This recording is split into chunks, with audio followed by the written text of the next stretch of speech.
Today we're making duck ragu, an Italian meat sauce with tender, fall-apart duck melded into a rich and flavoursome sauce. And precisely because of the perfect integration, we start by deliberately over-salting the duck. So why over-salting? Well, by now, the benefit of pre-salting meat is quite well established. You get the tenderization and the enhanced moisture retention thanks to the salt breaking down the protein fibres. You get even salt penetration thanks to the luxury of time. And if left in the fridge uncovered, you get a drier surface, giving you better browning when you do cook the meat. But with over-salting, you also get the lightly cured meat effect, really getting the enzymes going, giving you more glutamate, nature's G in MSG, making the dish savoury. So why can we afford to do that? Well, because of the braising and the shredding, we can factor in the moisture content from the aromatic vegetables, from the tinned tomatoes, the cooking liquid that we're going to introduce. So in terms of overall volume, this will almost double in size. So in a way, we're just front-loading the salt and salting quite conservatively at 0.6% of the overall dish, which gives us about 1.2% of the weight of the duck. Now, normally I would advocate for a wire rack to elevate the whole thing to maximize surface moisture removal, but not today because of the excess level of salt. Moisture would get drawn out, and I want to give the duck a chance to reabsorb most of it so that we don't lose too much water-soluble flavor compounds. So this is partial dry brining. Flesh side, still touching, but skin side gets a chance to dry. And even with my exaggerated analogy, we're not making ham. So overnight in the fridge, tomorrow, duck ragu. After about 12 hours, the fridge has done its magic. As you can see, the surface of the skin is really dry. And yes, we have a bit of liquid at the bottom, but most of that salted, wonderful fat-soluble flavors got reabsorbed. So the first order of business is that we dry the flesh side. Get them ready for browning. Now, if time permits, we remove the drum from the thigh. A, to get even browning. B, and more importantly, to help the fat to render properly. And C, for stacking efficiency. With more even shapes, we can avoid unnecessary dilution later when we do introduce the liquid. Perfect. Let's cook some duck ragu. Now, straight into a cold pan. We gradually bring in some heat and we start to render out our duck fat, which become a cooking medium for our sofrito. You see what we meant by stacking efficiency? You want to bring this to medium low, and don't worry if it's sticking in the beginning. Once the fat starts to render, they will start unsticking themselves. And once we render out the majority of the fat, they'll start to brown, start to cause the Maillard reaction, the amino acid reacting to reducing sugar. That's what's going to make the sauce taste meaty. And a bit later, the caramelization, what's going to give us depth. And this takes anything between 8, 9, 10 minutes at the very least. So don't rush it. You don't want to burn the skin before the fat can meaningfully render out. Now, after you can see a very generous layer of duck fat, we can safely crank up the heat to really get the browning we talked about earlier.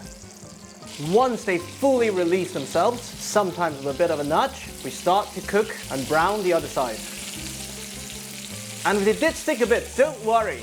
We're going to mop up all those beautiful flavors with the moisture from our aromatic vegetables, from our wine, and from our tomatoes.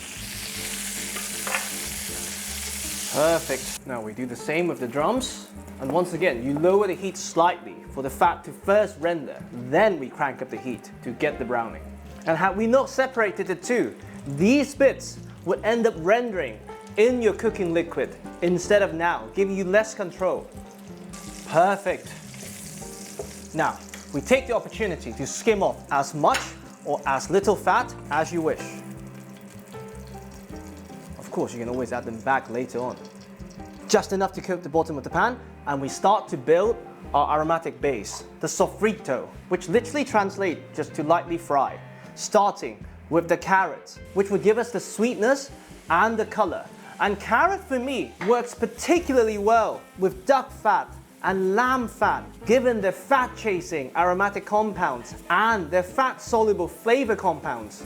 Onions for the savory notes, and again, sweetness. Celery for the herbal, earthy notes that would balance the sweetness we just introduced. And like any stew, through heat, what we want to do is to evaporate their water content, to concentrate all those flavors we just talked about, in particular the sweetness. And it's precisely because of the sweetness we want gentle heat. We don't want the natural sugar content to burn. And as the moisture starts to release and steam starts to come out, we're mopping up all those beautiful burn bits, the flavors, the fond.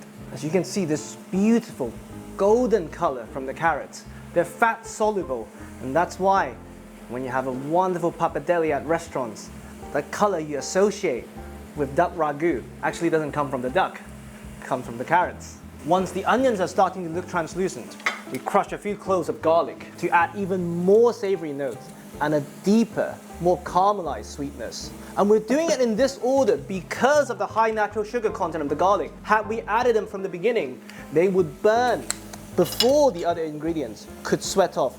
Now, once there's not much steam coming out and you can hear a gentle sizzle, we start to build our ragu, starting with our umami bomb, the tomato puree, and we take the opportunity to cook down the tomato puree slightly to remove a bit of the harshness and to further concentrate what is already the really concentrated flavors. And as we've discovered last month, bay leaves, they go in now to really activate their fat-soluble flavors. Now we add the wine. First, very slowly, so you can see better, to fully deglass the pan, mopping up all those burn bits, all those flavors. And of course, the wine would give us some acidity and some fruity notes to eventually balance the richness of the duck.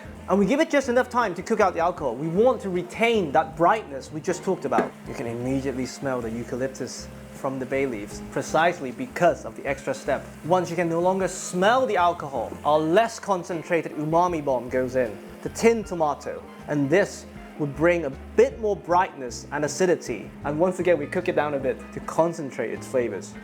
Now, as with all our recipes, meat before cooking liquid to minimize unnecessary dilution.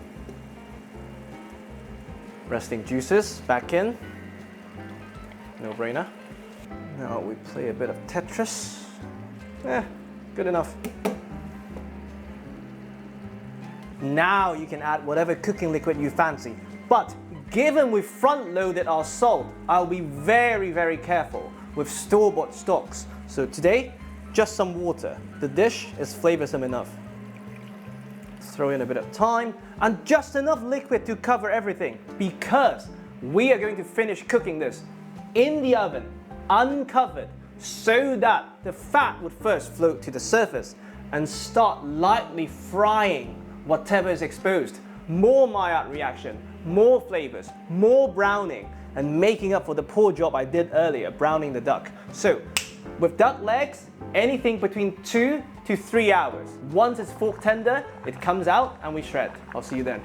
After about 2.5 hours, this beauty comes out. Look at that. We very carefully transfer the duck to our tray just to cool down slightly so we could shred them. And by this point, they should be falling off the bone tender. And precisely because we didn't cover it with the lid, you can see how much more browning they've picked up.